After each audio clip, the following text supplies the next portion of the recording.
Som Slovák. Nie preto, že som sa tu narodil. Som Slovák, pretože je to vo mne. Z nejakého dôvodu ma Boh poslal práve sem, do srdca Európy. No a rovnako je to s našimi českými bratmi a sestrami, ktorí sú potomkovia veľkého slovanského národa.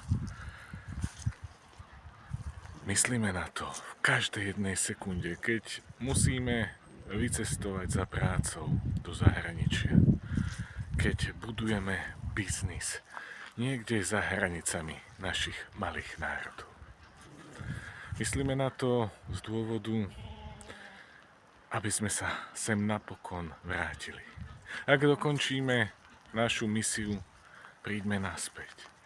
Príďme naspäť na Slovensko či do Čech.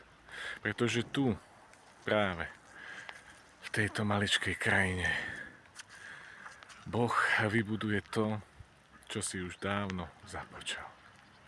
Tu, v centre, srdci Európy, vzniknú veľké veci. A my všetci by sme mali byť ich súčasťou. V tom nám Pán Boh pomáha.